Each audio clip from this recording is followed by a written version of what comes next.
Terima kasih atas kesempatannya. Nama saya Bima Mahendra Sarwoko, NIM 2016-210122. Di sini saya akan menjelaskan tentang tim. Tim adalah sejumlah kecil orang dengan keterampilan yang saling melengkapi, yang berkomitmen untuk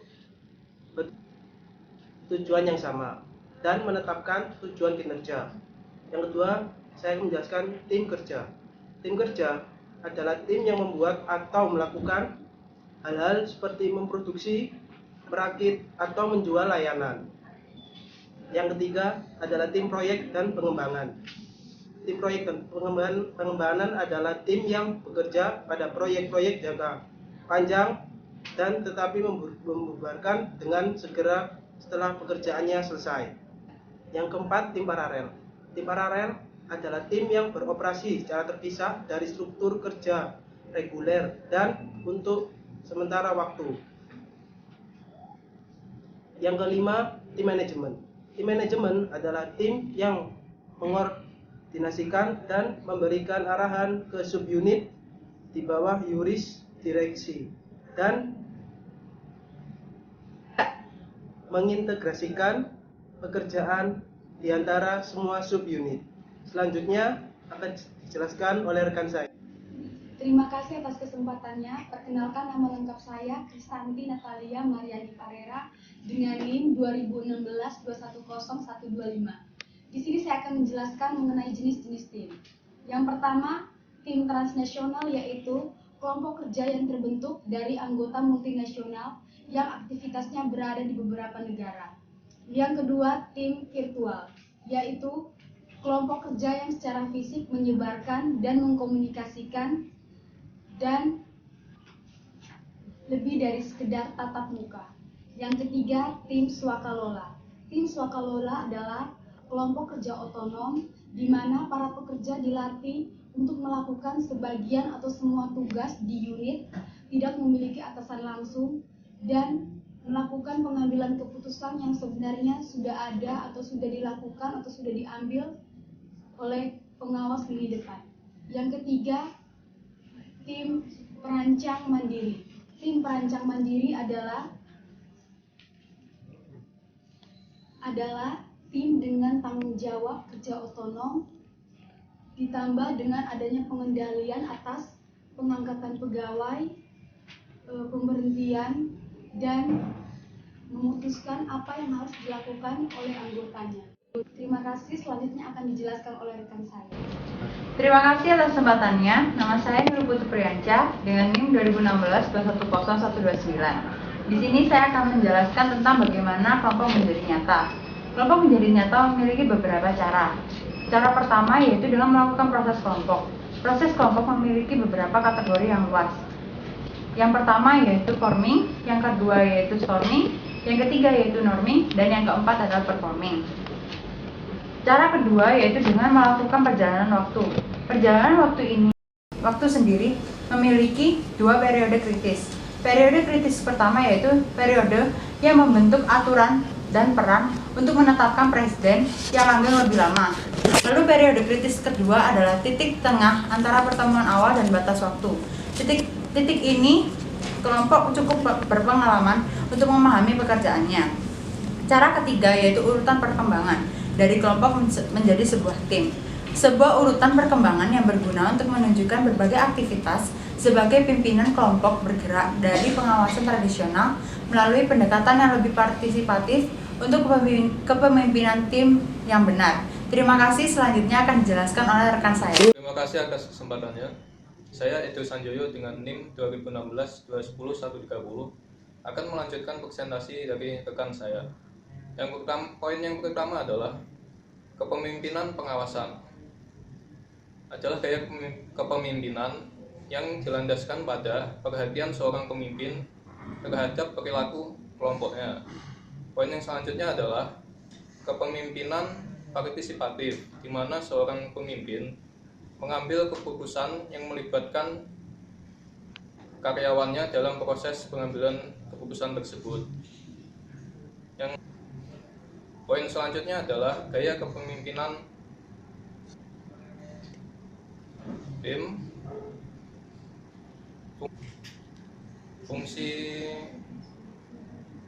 Fungsi kepemimpinan di dalam tim adalah untuk mencapai tujuan secara kolektif, bukan individual. Untuk menuju ke kepemimpinan tim harus melalui kepemimpinan pengawasan dan partisipatif terlebih dahulu. Dalam kepemimpinan pengawasan, individu dilatih untuk melaksanakan tugas-tugas, lalu melangkah ke kepemimpinan partisipatif, kemampuan individu dalam kinerja akan dikembangkan.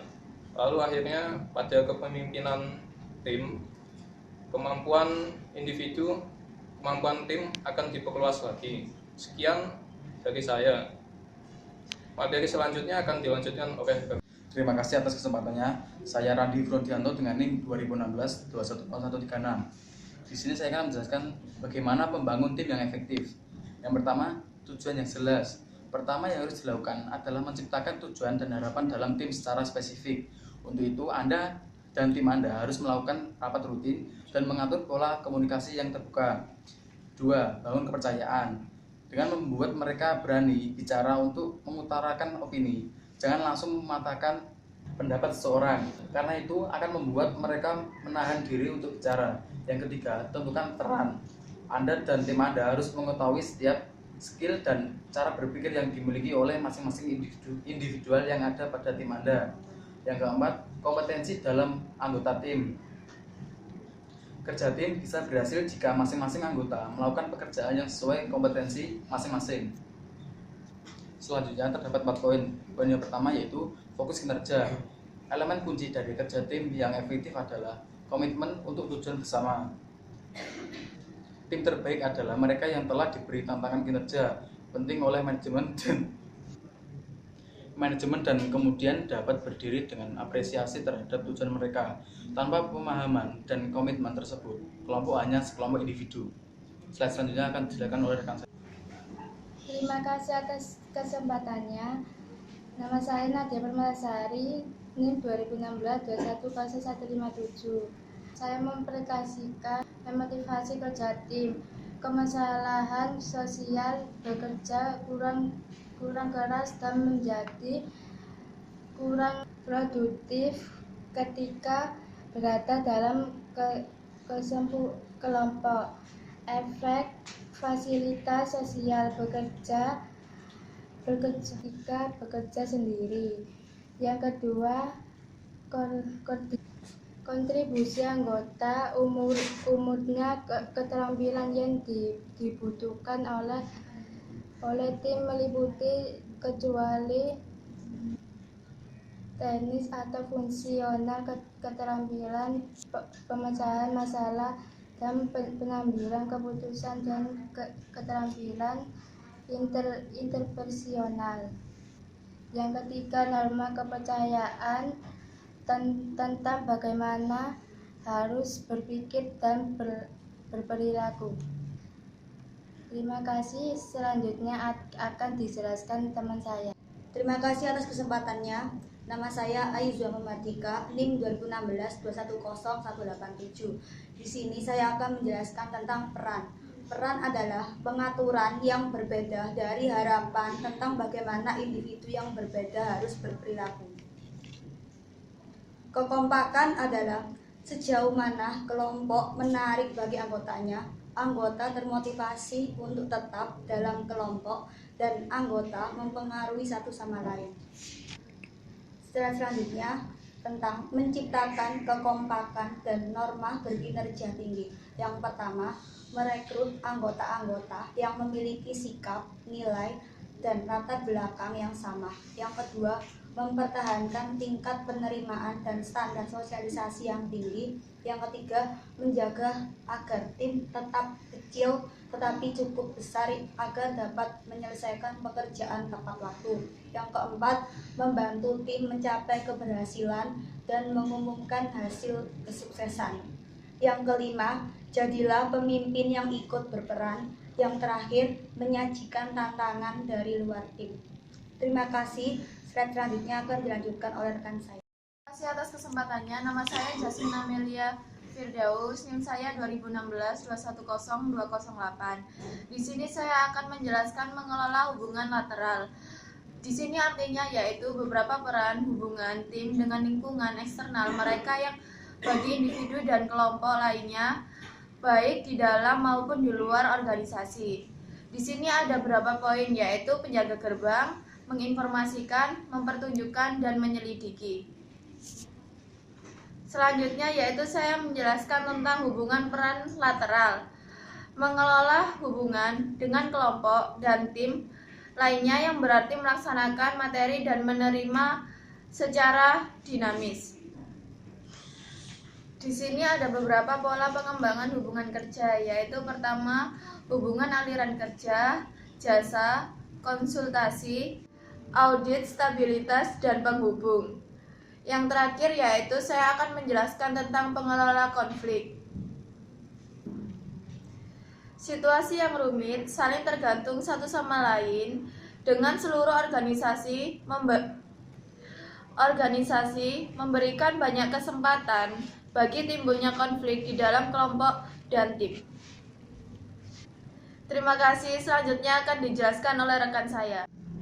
Terima kasih atas kesempatannya. Nama saya Siti Aisyah, NIM 2016-210209. Di sini saya akan menjelaskan tentang gaya konflik. Dalam sebuah tim pasti menghadapi konflik dan harus menentukan bagaimana mengelolanya.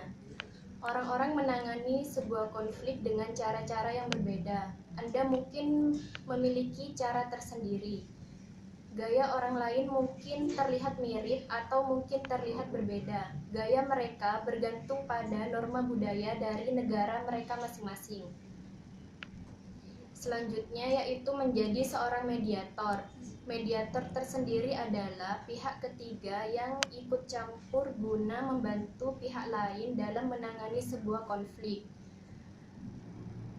Campur tangan dari pihak ketiga biasanya berhasil dengan baik, mampu meningkatkan kinerja, komunikasi, dan keahlian dalam memecahkan permasalahan.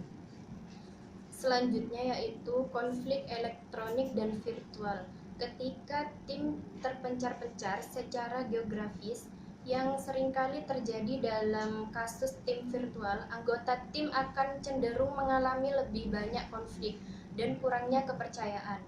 Pengelolaan konflik memengaruhi keberhasilan dalam tim virtual. Terima kasih, sekian presentasi dari kelompok kami. Terima kasih.